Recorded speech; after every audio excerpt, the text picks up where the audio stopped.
Oh yeah, we got fuck tons of knives. Knives. I've learned that homeless people have a lot of knives. Guns are worth money, bro. So they got knives, dude. My brother used to carry around just a bag full of knives. I believe it. Like just fucking, but it was like the coolest knives you could even imagine.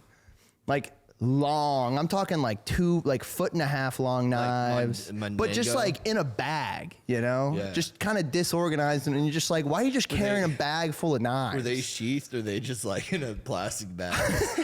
No, they were in like a pretty nice bag. So it wasn't like it was like, just a fucking Walmart bag, but it was in like a, like that's a nice bag. Wait till you see the knives, bro. That's really what he said. He's like, wait till you see this shit, dude. And I'm just like, what? And he fucking takes his bag off. It's just a bag full of knives. I'm like, man, I really don't know if he should be carrying this around town. And this is the same brother that is not recovered. Yeah, he's not recovered. I mean, this isn't. Or he's in recovery. And recovery. I don't want to talk too much on that just because. It's all good. Yeah, I know that's personal for him, and I haven't talked to him in a minute, but it's tough, man. I mean, just from what I've seen, it's like, addiction, things like that. They just completely monopolize the brain and just make you lose sight of just like everything else. Yeah. At least in what I've experienced and what I've witnessed. Yeah, I'd say a lot of what I've learned, addiction is like a spiritual sickness. It's the idea of never being okay with just being okay. I do one line of cocaine, then the best thing after one line of cocaine is another line of cocaine. The best thing after 2 lines of cocaine is Molly, then more cocaine, and like this shit. It's just like this dragon that you chase, you're never gonna catch. Yeah, and it just goes on and on. Yeah, and are you from Texas? Yeah, dude. From El Paso, Texas. Okay, nice. Yeah, El Paso, Texas. That's El Paso, just like every fucking shitty town in Texas. Like what we do in high school, we drink, we party. And like I say, party. It's like we didn't fucking party like Project X style. I mean, I was always just getting blacked out and like passing out in the back of people's cars on the fucking floor. So I never actually got to experience a lot of that shit, right? Because I would just inebriate myself immediately. But I bet in my brain at the time, I thought I was living some like Project X bullshit life, but that wasn't. Then, of course, yeah, El Paso is an interesting place, man. Because you grow up next to the border, next to cartels and stuff, and I didn't know anyone in the cartel. Like I was in like fucking run of the cartel, but because of the cartel, we have access to a lot of drugs at a young age, and that's not good. Yeah. If you have that tendency, man. Well, it definitely makes sense. I mean, when you drive through Austin, at least, you see those signs everywhere of like, it was like permanently 18, something like that, about someone ODing and things like that. I mean, in Ohio, it was very similar. I'm from like, I don't know if you know East Liverpool, Ohio. It's really close to East Palestine, Ohio, where that train derailment happened. Okay. But just drugs everywhere. Yeah, I believe it. Like meth everywhere, heroin everywhere, and it's not like what you see in like California or what you might see in Austin, where it's someone on the side of the road. It's like, no, these people are doing this in their homes, and they have places. It's not like they don't have places to live. It's just an epidemic there, Yeah, dude. I was like, I still listen to a shit ton of emo music and all that stuff. Is like Midwest emo, like Silverstein. They're from fucking Canada, which is basically like Ohio, but just colder. Yeah. Basically. Hawthorne Heights, they're from fucking Ohio. And a lot of those people are like from these shitty, cold, desolate places, like cold desert. There's nothing to do there but shoot fucking heroin. Yeah. It's like, even if you're not like addicted to, a hardcore drug or something like that, it's like, You're definitely most of them are definitely alcoholics. Almost everyone's unhealthy because 6 months of the year you're just stuck inside because it's so fucking cold. Yeah. And you just don't want to go outside, and you really can't go outside. Yeah, and you don't really want to kill yourself because killing yourself when it's cold sucks. Like no one.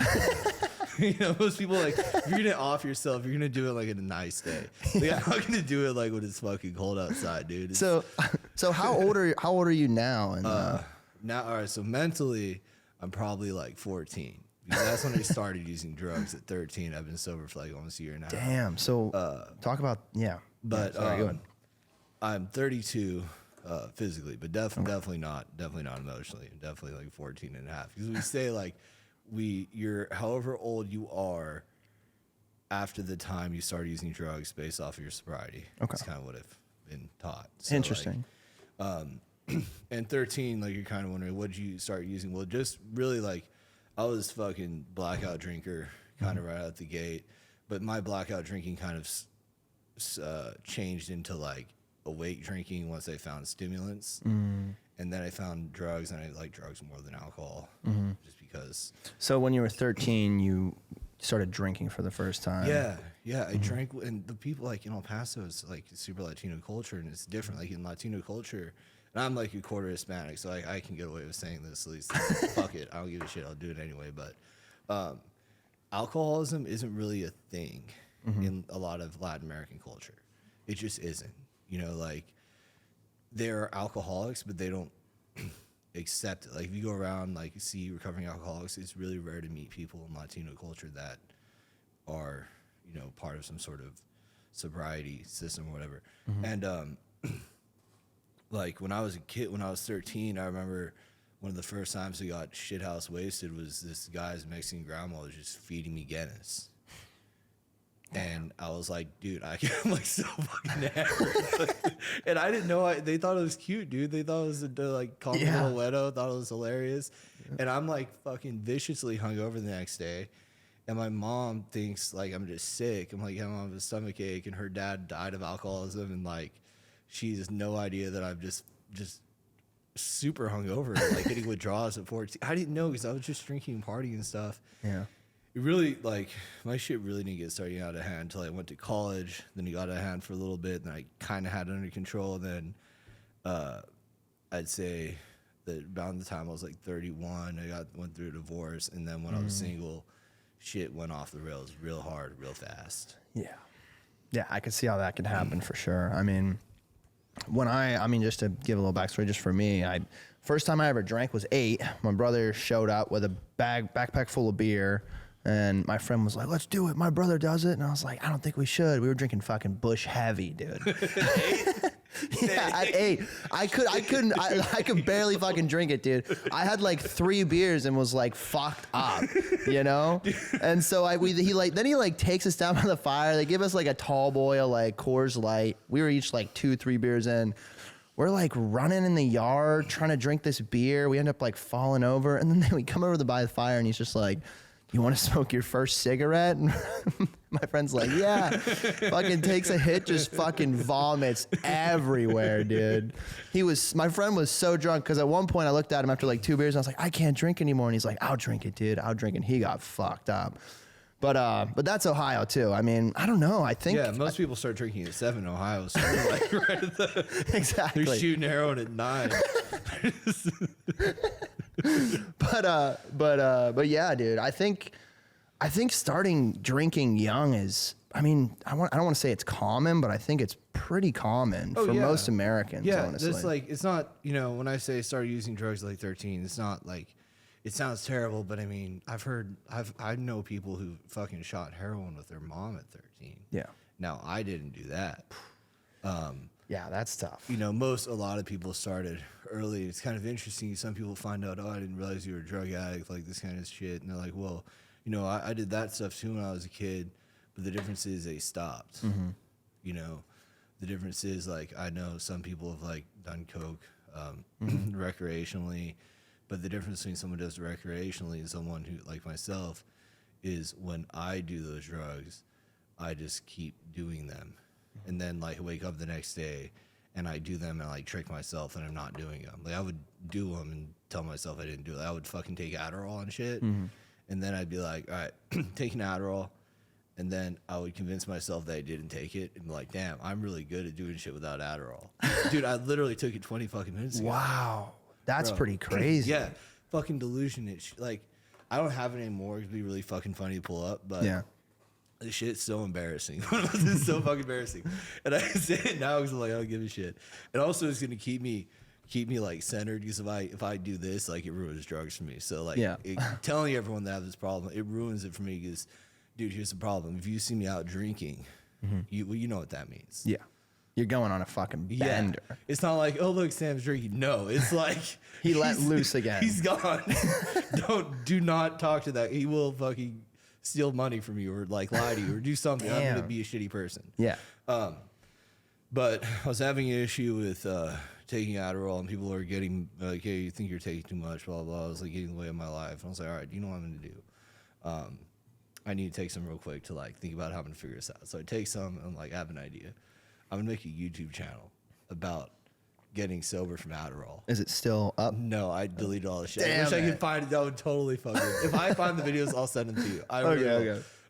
Yeah, maybe I can just like pop it up for a sec. I made a fucking YouTube channel about, it was like, hey, welcome to my YouTube channel about my Adderall addiction. And I had like 7 videos, and it was just me like talking at the fucking camera. And some motherfucker had the audacity to comment, it sounds like he's still on Adderall. And I was like, you motherfucker. That's pretty insane.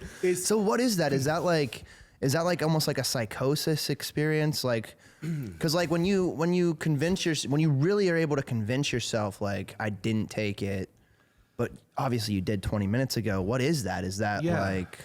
I mean, I don't know if you ever. It's the idea of it's just where I argue with reality is what I'm doing, and in that state, there's other states where like let's say I had something like this, all right. Old me would have been like, all right, well, I also do like a little bit of coke before. I shouldn't do too much. I'm off like 2 drinks. I like smoke a little weed. Shouldn't need more coke. I'm sober now. I haven't done any drugs. Yeah. I have done no drugs. I would think that because I wasn't fucking obliterated. You get what I'm saying? Yeah. Like drinking and partying. When someone said, have you been drinking? That only counts if I am unconscious. You know what I'm saying? Like, yeah. There's no happy, like there's no. It's like, oh, did you do drugs yesterday? I'm like, well, I mean, a little cocaine, like, and half an Adderall, and like the joint. But that's not. But I would say no, I haven't done drugs. But if you said you went to a rave, no, I did drugs at that rave. Like, yeah, that's a totally different story. Like, I could have killed someone. Like, with that amount, like I could have died. So like, it was all right. You know what I'm saying? It's a totally different thing. And I think what happens, and I've met a couple people like this who have this argument with reality of like, Is it? Do you think it's like you're almost like too aware at a too young of an age almost? It's like, no.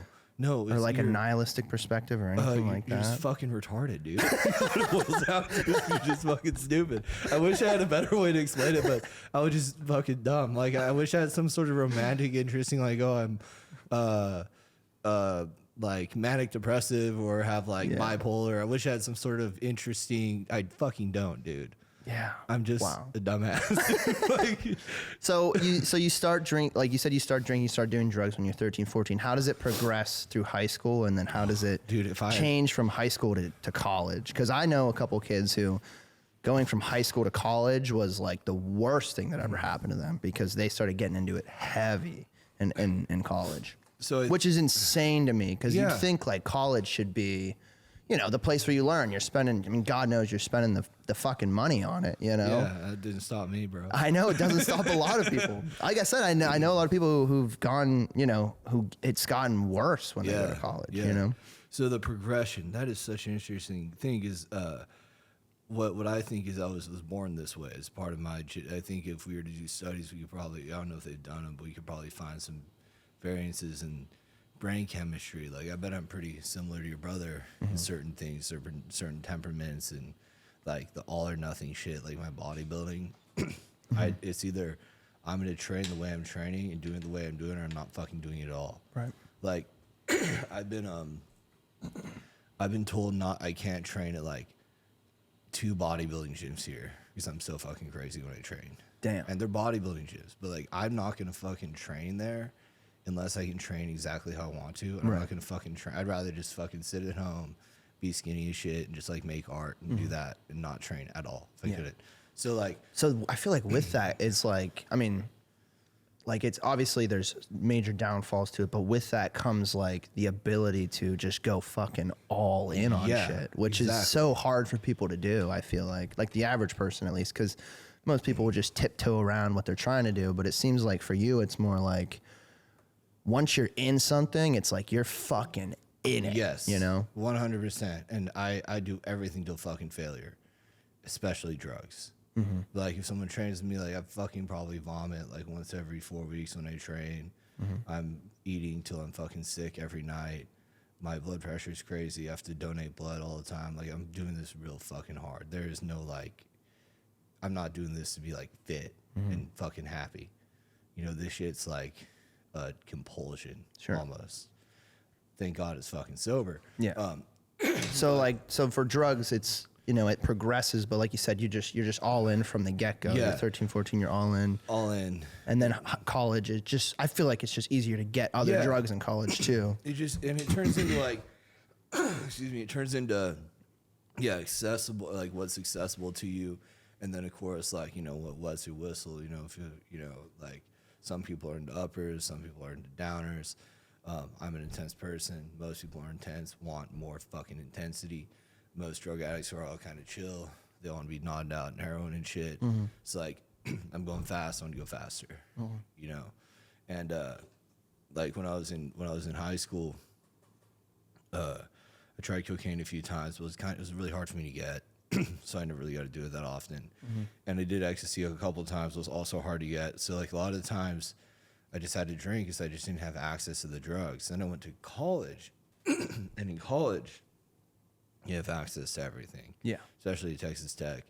But I was just drinking a shit ton because I was in fraternity. Mm-hmm. And they all like did drugs and stuff, but they thought it was weird if I like the way I wanted to do them because they wanted to do them socially. Sure. I wanted to do them like diabolically. Yeah. You know what I mean? Like, yeah. Oh, I know what you're talking about. Yeah. You weren't doing it to see other people. Yeah. Exactly. You were doing it for the fucking. Yes. The exactly. fucking, yeah. Like, I'm like, how do they just have bumps? Like, dude, let's do all of it. Let's just like God get away damn. from ourselves, you know? Yeah. So like it progressed very fast immediately, you know, like and then when I think what got real bad is after I got divorced and I was like on my own and I was trying to figure out my own shit. I was just, dude, it got to a point where I was doing weird shit. Like I was boarding up my, you know, like on your phone, you have like the time right here. Mm-hmm. And like when you open up your phone, you have the time like up there. Mm-hmm. So what I would do, anything that had a time or a clock on it, I'd fucking tape it. So I want to know first. Then I would like board up my fucking windows, tape everything so I wouldn't know light or dark. Mm-hmm. And I would just do like, I would just fucking sit there and just snort whatever the fuck I had till like, you know, a day and a half, 2 days, and just fucking take kitchen press Xanax, fall asleep, wake up, act like it never happened. And in my apartment, like, you know, I'm just doing like ecstasy and cocaine. Oh my God. And what's rough is I couldn't fucking stop snorting ecstasy, dude. Yeah. And like that's where I did all the brain damage, man. Because like I'm just coming back, but like you know you shouldn't roll that often, right? But I couldn't fucking stop. Yeah. Like it was weird because I would do it a little bit all the time, like do little points and everything, and I was always just kind of like on edge, right? When I come off, and I was kind of depressed, and I mean, I've never actually done Molly or ecstasy before. Everyone I know who's done ecstasy or Molly just loves EDM music all of a sudden. It's pretty interesting. I don't know. I think it's just the fucking... it's just... Something with the sound, you know? It really ingrains in like the experience or whatever it is, but it's... Everyone who does it just fucking loves EDM music afterwards. Dude, in my fucking apartment, I bet my fucking neighbors thought I was insane, dude. Because if you walk by it, like just on like a Wednesday, and I like had off from work or some shit, walk by, dude, you hear, because I'd have everything. I have like 3 speakers playing. Dude, I'd have different shit going on. Like, and this is another, like, for some reason, like when you're in the shit, like you'll just have porn on. Like, you're not even fucking masturbating. You're just like, it's just on, dude. So like I'd have like my fucking TV playing porn loud, my fucking computer playing porn loud, my fucking speakers playing like Lorna Shore death metal and fucking EDM. Oh my God. And I also, like, a little side note, I play like classical piano. Oh, it's fucking sick. Yeah, I taught myself to do when I was like fucking an Adderall. Anyway, one of the few gifts of drugs. And I would fucking practice. Wow, the porn is happening. And if I wasn't, I would have like Bach playing on top of all this shit. Jesus, and I'm just fucking man. blasted in my fucking apartment. How do you even fucking think? You don't. I told you I'm retarded, Well, I guess bro. maybe You're asking questions you should know answers to. I guess maybe that's the goal, because I mean, you're probably in a really dark place too. Like, Not with every light on. I mean, yeah, because in the moment it's like you're probably just, just almost trying to escape whatever it is around you in a weird way, you know? Is I would just like no one knew. I would just kept it from people. That was I Damn. thought. So you don't, none of your friends even knew. None of them knew because I had like sorry, I'm like really bad. I'm not crying. I have really bad allergies. No, you're good, dude. Be a weird place to cry. Just fucking start crying. Just breaking down. No, sorry, my context gets super dry. No, you're good, dude. Anyway, but I have this like relatively good job, and also I was also in really good shape at the time. I was training a lot, and I was like eating. I wasn't eating. I was just like staying lean. So I wasn't eating that much, and like it seemed together on the surface. But there was this point where the way I finally got sober was Christmas of last year.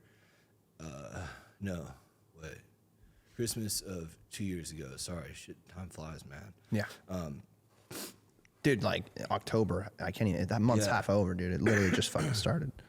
2 years ago, Christmas, I was really, really bad day. It was like the day before, dude. I was like, my plan, I was so fucking miserable, depressed. Didn't even know why I was. Didn't realize it was just fucking Sunday scaries.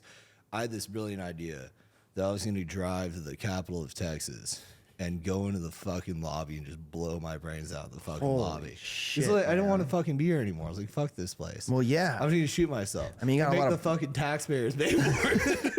That would fucking be insane. I decided not to because my car was dirty, and I was like, well, I don't want to drive a dirty car. I want to leave a good fucking trail.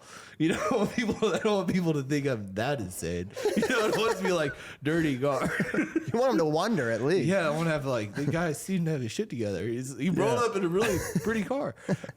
Anyway, so next day I go to gym on Christmas, meet this chick there, hit on her a little bit. She gives me her information. We kind of exchanged information. We didn't talk for like 4 months. Mm-hmm. She hits me up later, and we decide like, hey, we're gonna go hit the gym together. Catch a little lift. And that day, I'm telling her, hey, I'm going to rave later. You should come party with us. And she's like, no, I'm sober. And I'll tell you how I reacted. Most of the time when I tell people I'm sober, they say something like, congratulations, that's amazing, I'm happy for you. Tell me about your journey. I'm so glad you've done that. What I do is I turn around and I'm like, what the fuck is sober? And she's like, I don't do drugs. I'm like, ever? And she's like, no, I can't. I'm like, why? I guess like you never done them? She's like, no, because I've done too many. I'm like, that's weird. You're like, that doesn't fucking make any sense, dude. I got porn on my computer right now. It's blank. I should probably turn it off. Fucking 4 screens. And just like on auto playlist or some shit.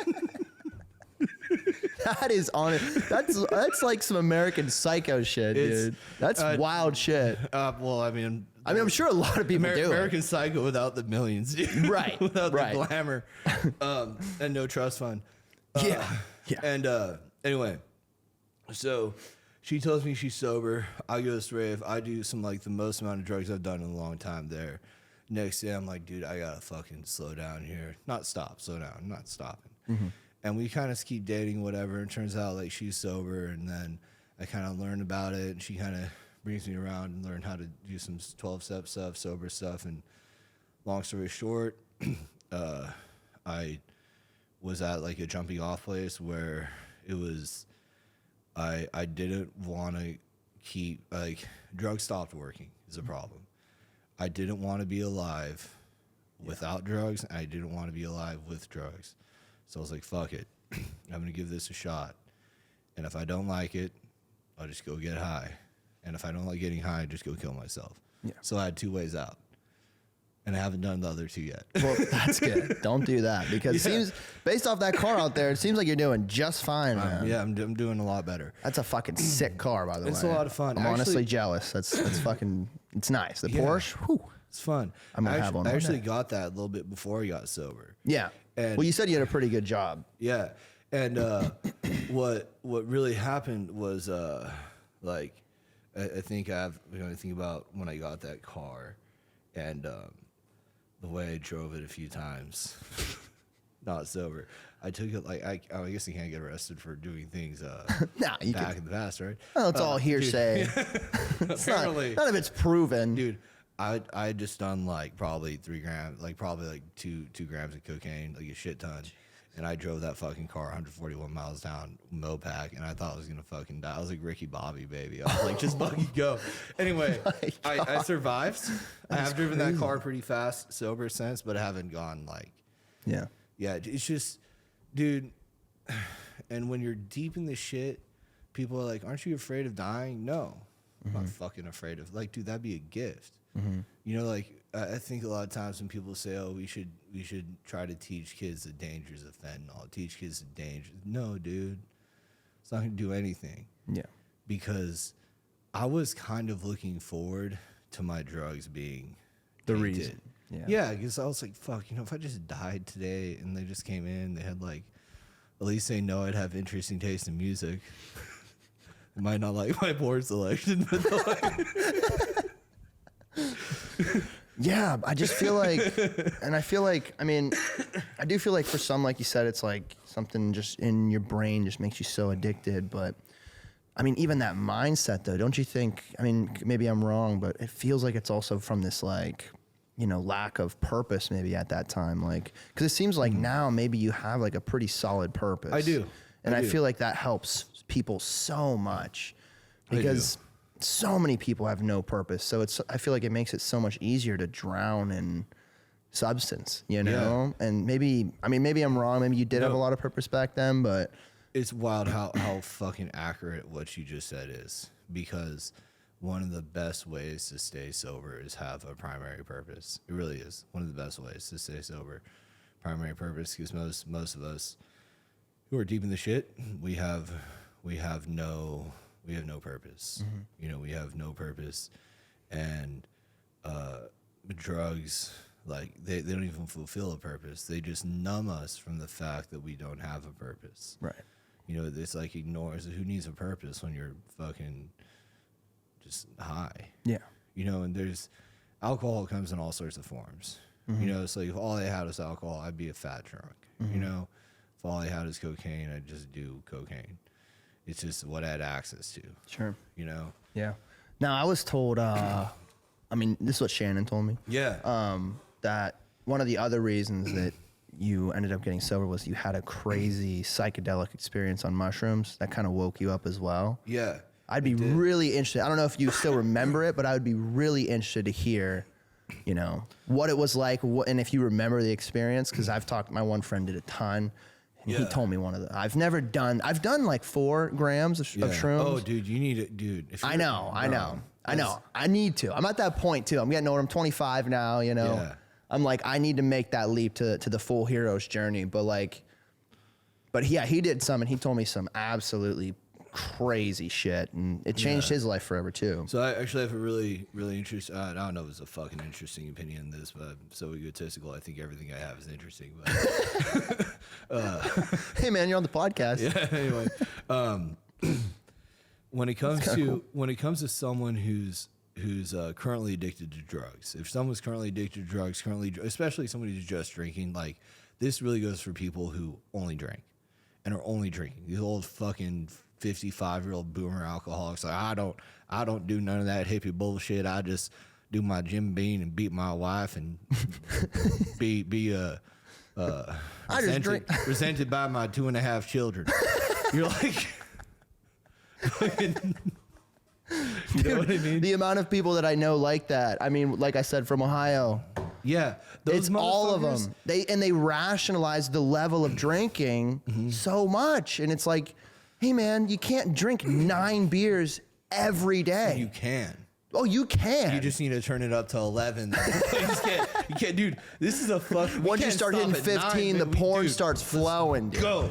Why are you stopping at 9? Well, he said 9 is like you're limiting yourself. You have so much more potential. Your kidneys can take more. Yeah, so you'd be surprised, especially livers. Livers can take a fucking beating. Yeah.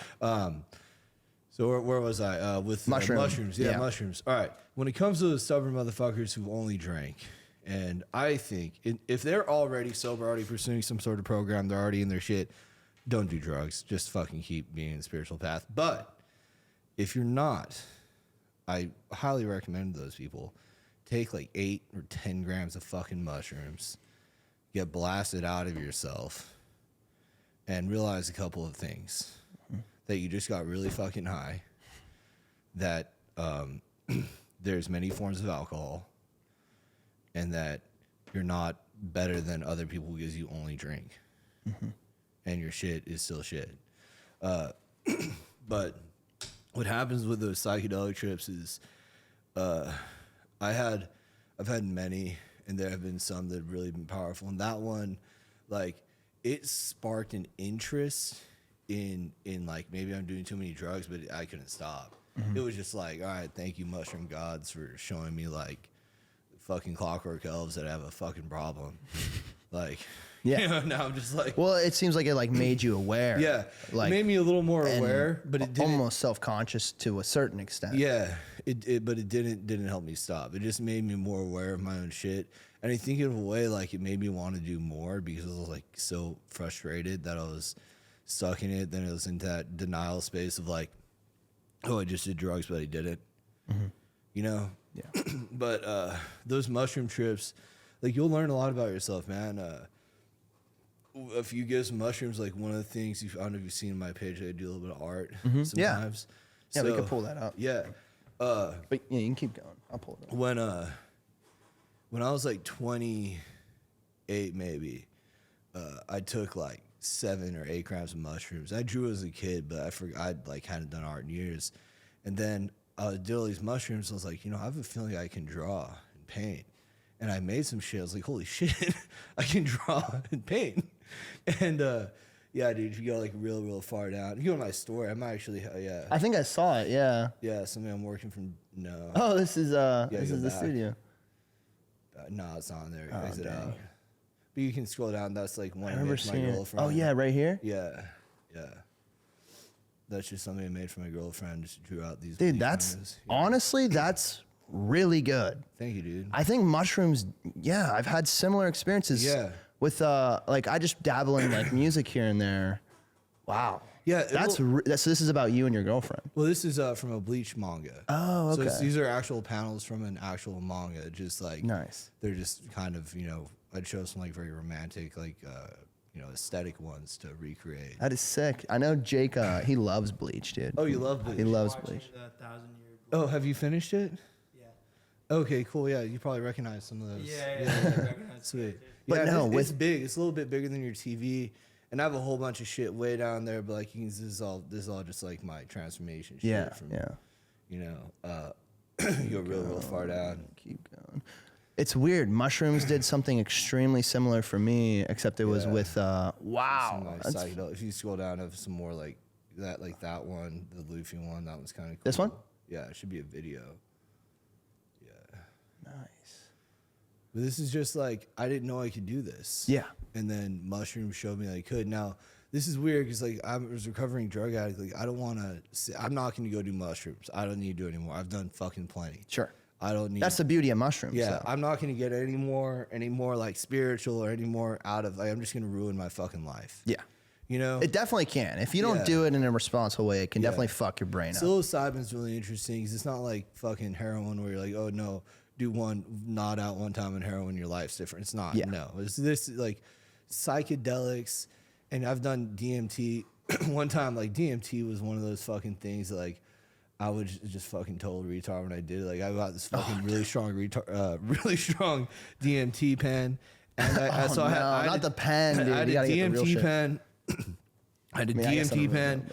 a bag of cocaine, and a bag of this like orange DMT powder and a little mini bong. Oh my goodness. And dude, I was like sitting there. I'm like, when the fuck am I gonna see these goddamn Alex Jones Clockwork Elves? I'm like, what the fuck are they? And I'm like fucking ripping that pen, snorting coke, smoking my bong. I'm Holy just shit, running through man. DMT, and I am tripping my dick off. But I'm like, why am I not tripping? I'm like totally fucking God. But I'm like, in my brain, I think it's as normal as this. But like, dude, the fucking everything's melting. Whatever the fuck I have. There's like, it didn't make. But I'm like, I can't stop. Yeah. Like, I can't stop doing shit, dude. Fuck. So I have to, I can't do things recreationally. Right. You can't just do a couple hits of DMT. You're doing all of it. Like, I will do like my entire supply. Damn. That's fucking crazy. Because I know people who've done DMT. I haven't done it yet. I told myself I'm waiting till I have like kids and a wife before I want to do it, because I've just heard so many crazy things about it. But I know someone who did it, and they're like, I'm not touching that. Dude, for I'll go through a the whole couple pen. years at least, dude. A whole fucking pen, The whole dude. pen just, Jesus. the battery dies, bro. Just go. That is fucking crazy. But no, with mushrooms, I had a similar experience because I went to school in Chicago, and I was doing, I was like microdosing mushrooms, pretty regularly. But I was doing a couple high doses here and there. Yeah. And I did a pretty high dose with my friend, and he brought a piano over, and I had never made music before. And I just started fucking around on the white keys, and I like learned like, oh, these sound good and these sound bad. And I was Yeah. like, holy shit. I was like, you can just learn this. Like, you don't necessarily need to take a class to understand this. Yeah. Which I think so many people think you have to, learn through like classes, or like if you want to do drawing classes. Well, are you self-taught, or are you? I think in two things. I think with music, you do like if you want to be good. Yeah. gotta If you get want to a be teacher. like multifaceted, Like, 100%. Piano, I don't really have a natural talent for it, but like you can teach yourself. Yeah. But like you need a teacher to teach you how to develop that skill. Art, I think, is one of those things that either you can do it or you can't. And Jordan Peterson, some people listening to this probably like say fuck that guy, but I say fuck you. Who gives a fuck? He's done a lot of good for people. He's a good dude. But he says people can only improve. Well, I don't know if he said. You want to face me this way? I heard him say something of like, people can only improve at natural talents about 3 points. All right. I've heard that too. So if you're a singer and you're a 1, don't waste your life trying to be a 4. In piano, like if you're a 2, it's a skill, so you can become an 8 with years of practice. Yeah, 1,000 hours, whatever they say. I think it's 1,000 hours. Drawing, that's one of those things. Like if you're a 7, you can become a 10. But if you're like a 1, you're not. Don't waste your life trying to be a 4. Right. So I think that like drawing, I think he says that, about creatives in general. Yeah. So I am self-taught, but like it's like you can't teach someone how to do that. Yeah. It's either you just know, like there's maybe someone can teach you how to do brush strokes or something, but even then, like the human brain is so interesting. Either you see it and you know how to do it, and there's some artists that do some shit that I don't know how to do yet. Maybe I'll figure it out one day, maybe I won't, but like the more I practice, better yet, the more like I realize I'm improving certain areas and I'm trying to do different things, but like I definitely think art is one of those things where you have to have natural talent for it. Yeah, I know. I think so too, to be like really good at it. I think mushrooms are naturally kind of make you more creative. Yeah. Like whenever you do them, because they've done like studies on the brain and things like that, and it's connecting different neural pathways and all that shit. And so it is scientific that you're making new connections in your head that you don't normally make. And so it does make you more creative. Yeah. And so I think a lot of people just they've never even itched the bone of creativity. Dude. Like if you're an engineer, or like if you're just someone who's kind of just went through life doing what you're supposed to forever, you were supposed to get really good grades. You were supposed to become, a doctor or an engineer, or some real technical thing. You never really even scratched that like creative side yet, because you probably end up spending your time, watching TV or just doing things that you aren't want to do, that aren't, work, And so I think mushrooms kind of help you just get that itch. It's like, hey, maybe you do have a little something there. Cause like I could never draw, but I've made art pieces before, only on mushrooms. Yeah. And I think, And like that I'm like really proud of it. I'm like, this means a lot to me, but not like it's anything like this. I mean, this is like, I mean, this requires like perspective and a lot of understanding to even draw things like that. I have a little more. If you scroll down, I have a few more things like my beginning works and stuff, and like some of these are videoed and some aren't. And like you can see, some of my early work isn't as good as like my later stuff. Sure. You know, I slowly got better, and then it's just my old shit, my old life. You know, see what. Wow, you do look different. Yeah, dude, it's back when I was like real small, dude. I was drinking a lot. Yeah. Back then. But Interesting. Yeah, the interesting life is it's kind of weird looking at some of the old art. I'm like, it fucking sucks. Some of the stuff I can do now. But I saw that as a little bit of potential, so I thought, why not, you know? Yeah.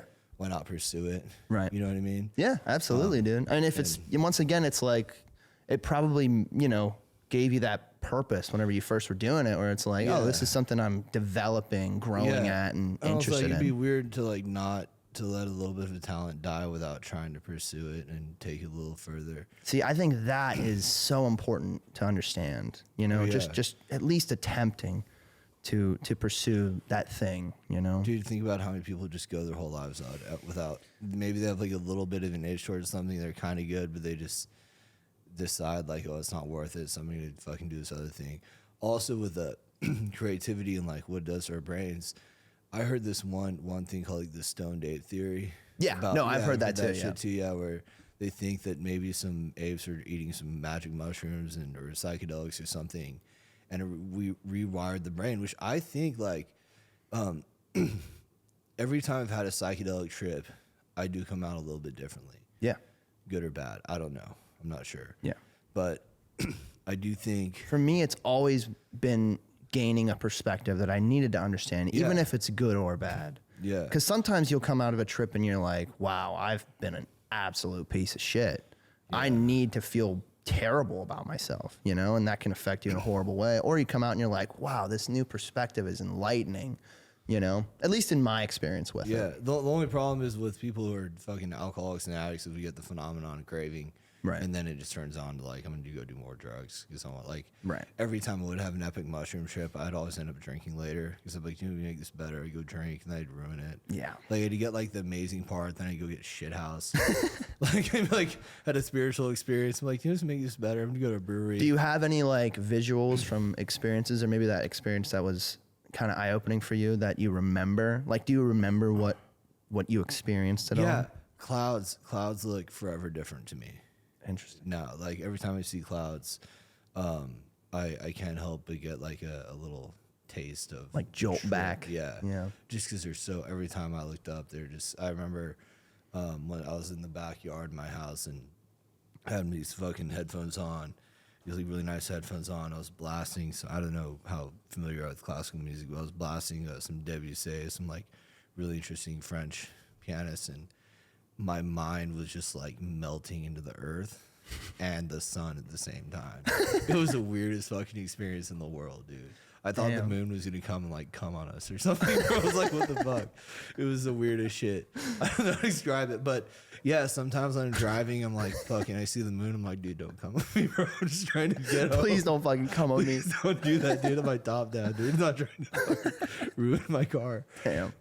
That's crazy. Yeah, I mean, my friends and I have had some interesting visual, you know, experiences. I would definitely say don't do psychedelics strictly for visuals, because you're gonna have a bad time. Yeah, unless you do a bunch of DMT. Well, I've never done DMT, but if you can speak on that, I'm very interested to hear what you saw, because I've obviously listened to Rogan and lots of different people talk about it, and seems like it's a full-blown visual adventure where time basically doesn't exist. Well, the problem with my DMT trip, I was just so like, it wasn't really a good one because I did so much and like doing coke. I was too like, it was like, how to describe it? It'd be like, remember Super Mario when he eats a star? Yeah. And he's running around. Yeah.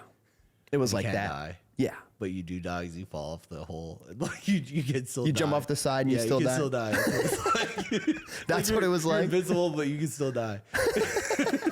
Because you're not invincible to gravity. But the craziest trip, hands down. And how old are you, bro? I'm 25. How old are you, dude? 24. Fuck. All right. So you guys were hatchlings when I was in this one.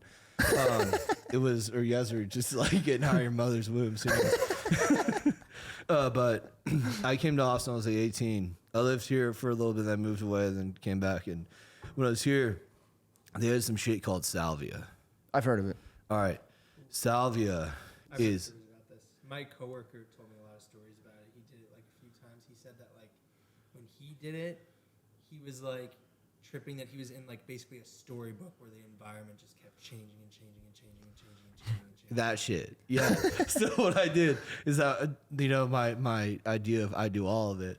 I go in this head shop and I'm like, all right, what's the strongest salvia they got? It's like a little purple packet called like 10X, some crazy shit. And I'm like, how long will this last me? It's like, oh, this will last 4 people like 10 trips. So what I do is I have this fucking bong. I go home and I empty out that whole packet in my bong and I just rip that bitch. Dude, I will never fucking forget this. Sitting in my chair, sitting on my couch, and I fall back into my couch. I can't fucking move. And it feels, remember those screensavers, like this kaleidoscope ones? Yeah. Everything just kaleidoscopes. Because at least with psychedelics, like I could still see you're there. No, salvia, can't see anything. Like it just doesn't work. And then you feel like you're getting pulled. Everyone has the same sensation. It's like a neurological sensation. You feel like you're getting pulled by these little human beings. They're just like fucking pulling you into something. And the next thing is time. If you told me 4 days went by, I would fucking believe you. And it was only like 3 minutes. And then Jesus. after, they have all these other side effects that come with it, right? I call it just effects. It's fucking side effects or effects. Like people are like, hey, what side effects do steroids have? I'm like, they have effects, dude. The side effects, they have effects. And when it comes to the psychedelics, like it has, you have the, right after the trippiness goes away, you get the glow. Everything you look at is glowing. Like literally glowing. Literally glowing. And then you have the glide where you walk around and you feel like you're flying. You can move your feet, but you know how when you walk, you feel like you feel go your up feet. and down. Yeah. Okay. This just feels like you're Like you're just- fucking Boo from Super Mario. Yeah, exactly. Yeah, Boo Super Mario without the star. Without the star, because you're definitely still afraid of death at that point. You're like absolutely afraid everything's gonna kill you at that point. I think my friend did, and said his mom Yeah. came downstairs, and he just felt the most fear. Oh, yeah. Like he's ever felt. And if you really want to like drive that paranoia home, you do what every fucking good drug addict does, and you smoke a bunch of weed after. Jesus. And then you're just like terrified. You're like, why is everything glowing? What's wrong with this weed? And you're like, no, it's not the weed. And then you smoke the weed out of the same bong you smoke the salvia, so you re-trip. And you're like, what the fuck? Jesus My fucking friend Christ. showed me a video, the one that I just talked about. He showed me a video that his friend took when he was on it, and it was like you said, like it was like 3 minutes. Yeah, you can't move. And he couldn't move. He was like, his eyes were wide open. He fell back on a Yeah. bed where he was, and he was just like kind of sliding off the bed and just laying down and looking at the ceiling, and he was making weird noises and just obviously couldn't Yeah. see anything. He said that Interesting. he went from like he was floating in space and like looking at the moon and the earth, and then it went to a different environment. He was in like a Dr. Seuss like book world or something like that. Then he was in like a tundra and stuff like that. Yeah. Interesting. Sounded insane. And dude, I think this is how I know there's God up there, because like a few days later that shit became illegal, because I was trying to do it all the time. I was trying, like a few days later, I was saying this is how I know there's God up there, because a few days later, salvia got pulled off all the shelves, and I wanted to do it all the time. But I couldn't find it anymore. Oh, because were you buying? You could buy it just You in could a buy it store. legally, yeah. And I was like, I want to do that again. My friends are like, no, never. I'm like, no, I want to do that all the time. See- Which it's like who would want to be fucking terrified all the time? Imagine I broke in you with a gun, fucking like threw you to the ground, motherfucker, just every like 5 minutes, And you're just like, I need that every day. every day, yeah, every day, I want to be held at gunpoint every day. every day, with uncertainty if I'm gonna survive at all moments, all the time. Yeah, dude. At one point, they were selling fucking bath salts in gas stations. I remember buying. I did Spice. Remember Spice? Oh yeah. I did that in 7th grade, like a lot, because it was like didn't show up on drug tests, and our school started drug testing, and we were always buying weed from like, sketchy drug dealers, and we were Yeah. like, we can buy this in the store, and it's like weed, and it's just as good as weed, except it doesn't even last as long as weed. Like we said, there was all these good reasons to do it. It's super dangerous. It's literally one of the worst things you could do. My ex-girlfriend's mom, like, well, I probably shouldn't say that story, but she had a very bad experience on it. But yeah, dude, we were doing that in like 7th grade because you could buy it in the fucking gas stations. Yeah. And then they pulled all of it, thank God, because apparently a lot of it was linked back to China. China was manufacturing a lot of it. The fentanyl. Yeah, and all that shit. China. Think about Alex Jones when I hear China. I can't help it, dude. One of the things I have a meme I have to send you. It's one of the so things I do funny. is, and fucking judge me if you want, I don't give a shit, is whenever I'm making art, I fucking love listening to crazy shit. Oh, yeah. So like when I'm making art, like I want to be like just, because I can't do drugs anymore. So I need to I need my mind to be somewhere else. So I'll put on like fucking Alex Jones and shit. And there's like a Spotify playlist of his random interviews. And dude, I'll just be sitting there and he's like talking about, he's like, this is crazy shit. You know, he's like, It's like there's a fucking... they want a shadow ban. They want a shadow ban, everyone. Don't want to. He's like, there's an they're intergalactic... drinking their own kids' bloods. There's like, dude. I remember one where he's like, there's an intergalactic war on Mars that's happening as we speak right now. Like, there's a civil war on Mars that's coming to the States. He's like Joe Rogan. He's like, I'm actually, Joe, I'm kind of retarded. You gotta understand, I actually have DMT in my mind all the time because I'm actually technically tripping balls every time I go anywhere. And I told you, the shadow band elites told me that they're actually hired Chinese fentanyl-induced prostitutes to come down. I'm like, dude, this is gold, and I'm just in really my is. happy place. Dude. And my neighbors think I'm insane. They're like, it's like I'm in Austin. It's fucking super liberal. Right, and all my right. neighbors are like, fuck Greg Abbott and all this shit. Yeah. They walk around my house and you hear Alex Jones, and I'm just like, dude, and they see me, and they're like, oh, he's definitely insane. I'm like, well, but I didn't even fucking vote, bro. Like, Yeah, I don't fucking yeah. give it. I just listen to this shit because it's crazy. I don't fucking. It's believe crazy, it. and I it's just and the like shit it. that he says is so interesting. Like, that's the Yeah. thing. It's like, whether it's true or not, it's like, it's fucking stimulating, the shit that he's saying, because it's kind of like shit that's just making you question everything around you. Yeah. And so then you're like, holy shit, you know, is the tap water poison? You know, or like, am I consuming ridiculous amounts of microplastics every day? You know? I'd say like, Or is there a civil war on Mars right now? yeah, like I think, and to some extent, there's like some of the shit he says is true, but then some of the stuff he says, like, dude, that's not, no, Yeah, like, of course. I don't think there's a fucking. But then sometimes he'll say like, this is what I've heard them say. Yeah. But I'm like, even that's kind of like, did you really hear someone say there's a civil war on Mars? Like, Right. You know, yeah, there's probably fucking like, there's certain things he says like kind of true. Yeah, there's fucking fentanyl problems. There's like opioid epidemic. Like, there's like a little bit of truth in what he says, but a little bit. But anyway, I'm just listening because I like crazy shit when I'm making my art. It's super interesting. And there's a lot of people who, you know, talk about crazy shit. It's more than just Alex Jones. He's just the, you know, the king of and it. he's funny, dude. Dude, he's so funny. He's fucking funny. So funny. Whether you agree with him or not, he's and he's kind of a drunk. Like he gets drunk in his shit. He's funny, dude. Like just Oh, it's hilarious. you know. So tell me about, I'm going to pull up a video, but tell me about, you know, what you're doing now. Because obviously, you know, you got sober. Tell me what that was like. And then tell me how you make this transition into what you're doing now, which seems like you said, like this is the best place you've been in quite some time. So. Oh yeah. So when I get sober, it was really rough because of all this shit in my brain. I was having panic attacks a lot. Like I don't remember any of this shit, but apparently my girlfriend told me like I'd have these like, it sounds so dramatic, but she said it was real. Is I'd have these like 3 or 4 panic attacks a night. I was sleeping like 3 hours a night. I'd just wake up fucking screaming in my bed. And I don't remember any of this shit. But eventually, as long as I stayed sober, the more I'd worked the program, eventually it kind of got better. And then as I was doing that, I was training really hard. I was noticing my body grow. And then once I got really solid in my program and felt a little more confident in my sobriety, I decided, you know, I want to really pursue bodybuilding more seriously. Yeah. Now, I'm not the biggest dude in the world yet. But like, Well, it's still new. Like you said, Yeah. you're just recently getting into this. I've only been training, like you can see some of my stuff, like from my before and afters. Like I've only been training seriously I've been training probably for like 3 years, but I've been only taking this real seriously for about a year. and I say real seriously for about a year, 'cause that's when like I've been on anabolics for about a year and 6 months. Because I started off on see where we go back. November 2 years ago, I jump on TRT, low testosterone, whatever. Sure. And then around like January, I decided taking my own hands to just increase my dosages quite a bit to like more of like a steroid dose.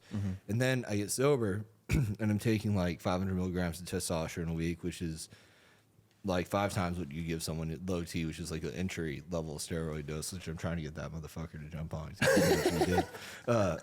But anyway, What about me, dude? no, we gotta start you off with Anavar, bro. Some oral shit. Really give it. I'm gonna give you Trend. Oh God. Give you Trend.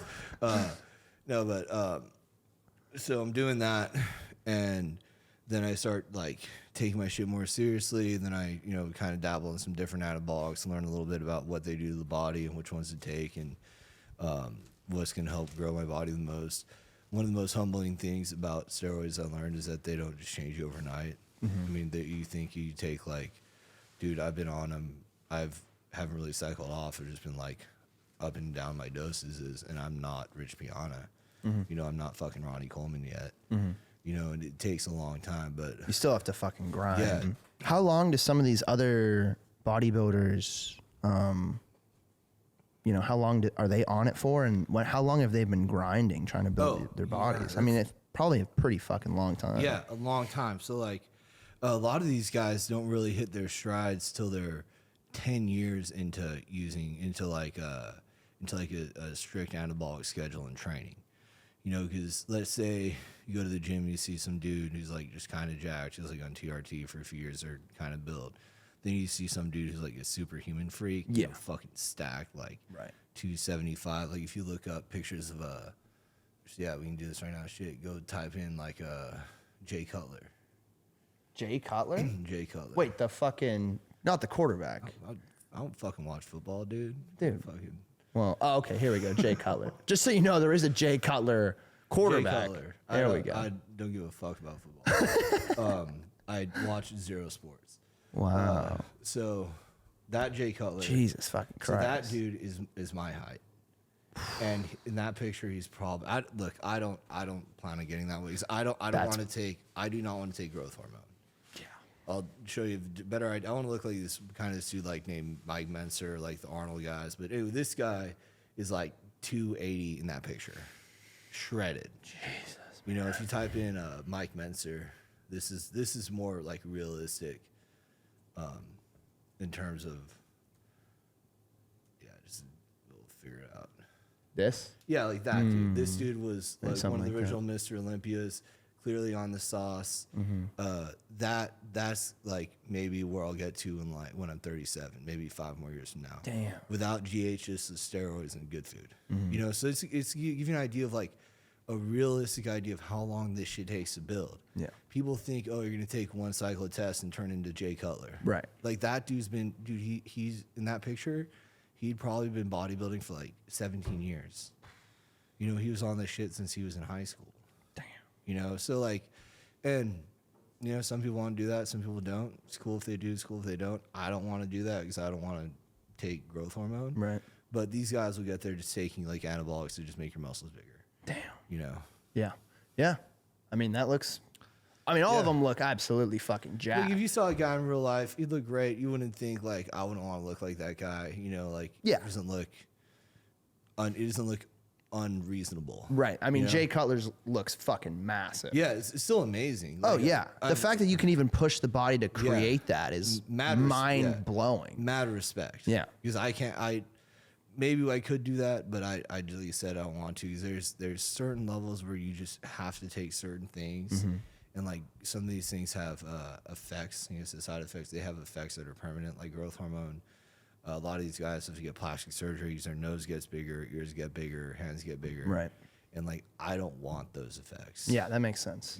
Those would definitely be tough. Like I can deal with like managing estrogen, keeping your nuts working. I can deal with that kind of shit. Yeah, I can deal with all those things. Yeah. I can deal with like a little bit of liver issues. All those things are, but I want to try to avoid as many permanent side effects as possible. Makes sense. As Makes possible. sense. Yeah, makes But sense. I'm willing to take on a couple. I want to do this. I mean, you look fucking jacked, man. And when you get out of the fucking Porsche, it's a good look. My ego doesn't need that shit. I'm just telling go you. to Man. 6th Street and fucking do cocaine now. 'Cause my ego's No. unhealthy. I'm not the reason for that. When I come back, dude, I'm going to have a fucking stack for you. So are you doing that full time now? No, so I still Because have I my saw you have some sponsorships too. Yeah, I still have my job, and some people will hit me up for like photo shoots, stuff like that, or like little supplement companies. It's not like it hasn't taken off yet, but I've definitely had a lot more opportunities. And like especially being 2 years in.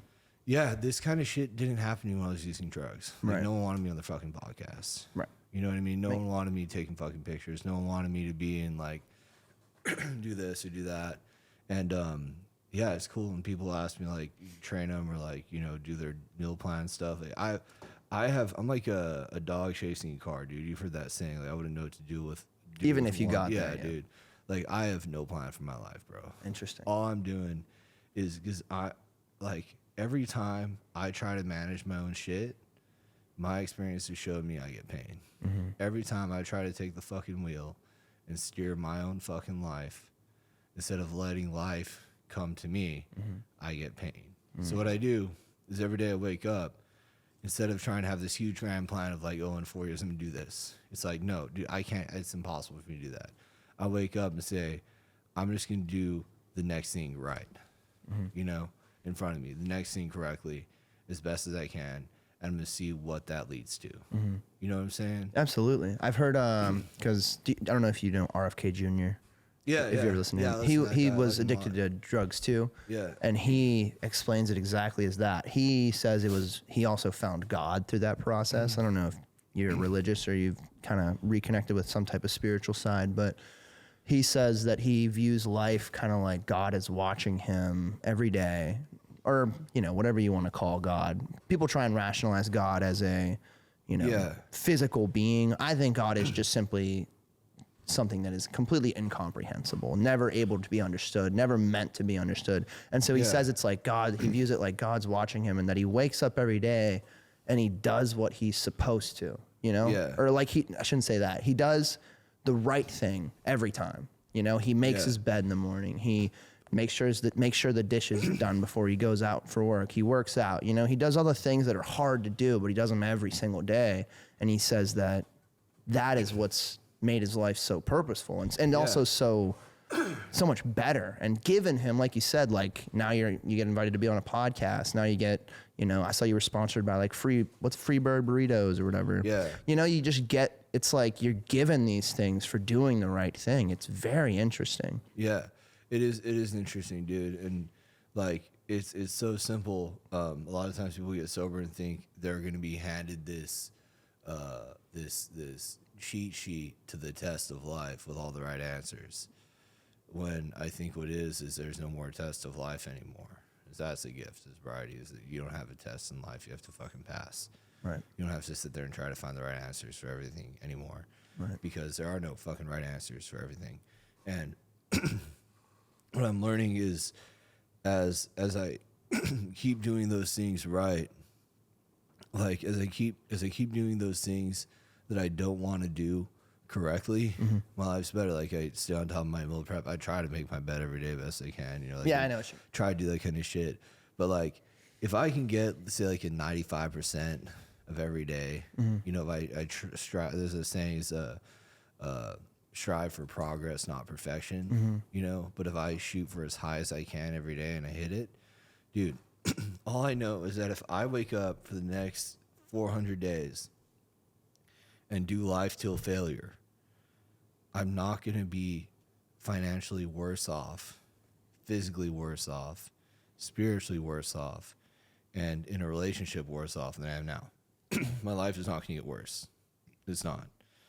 But I wouldn't be able to tell you how it's going to get better.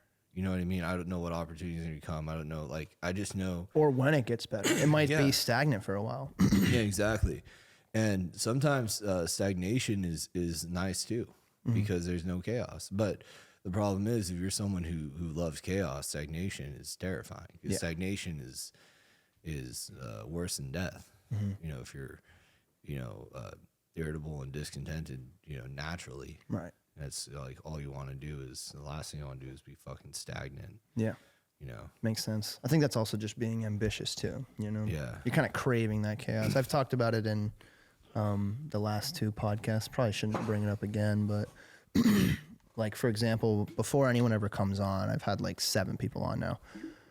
I always get real not nervous, but I'm like I say, like I'm on edge. Like I'm right on the verge of like, this could go really good, this could go really bad, but it's like something about that feeling, you know, I think is so important, you know, to understand. And I think it kind of you have to be ambitious to crave that, because it's kind of this anxious feeling, but once you learn to conquer it, it's so rewarding, you know, if you're trying to achieve something at least. Well, there's a saying, you know, like the secrets to the answers to the secrets of your mind are in the desires of your heart, which is kind of an interesting way of looking at in your desires are your purpose. But we got to be careful, because not all desires are good, because I've had some strange desires before. Of course. Like my porn apartment. weird desires. Yeah. You know, weird music going on. My desires were all clouded and fucked up. Sure. But now my desires, I wake up and like, I have this second chance at life, dude. You know, this is my last chance to try and bodybuild. You know, I'm 32. I'm probably like 215, 216 right now, relatively lean. Never thought I'd be that size, and I still need to keep growing. You know, I do this as hard as I fucking can. It's my last chance. Yeah. And I don't know what the fuck's gonna come of it. And then I have my art and all this other shit I'm doing, just like trying to have all these different fucking things in the fire, dude. And I'm just, instead of trying to like keep the fire burning, I'm just like not putting it out. Mm-hmm. You know, just not putting water in the fire and not adding gasoline either. Yeah. You know, not trying to make the fire bigger than it needs to be. Well, dude, like, I mean, I think that's super inspiring to a lot of people. And honestly, if it helps one person just having this conversation, that is the only objective I have, you know? So let's end this. Yeah. I do want to watch one video. Oh, yeah, absolutely. Alex Jones. Yeah, we're going to just give this a quick watch. Please. Bernie Sanders. Oh, wait 1 sec. I need to restart it. Please. It's so good. Please. Patriot. Back to back. Julian Assange. Patriot. Bernie Sanders. Vampire. Putin. Nationalist. Beto. Beto is the one that's going against Ted Cruz. Mental retard. Good idiots. Eugenicist. Elon Musk. Scared man. LeBron James.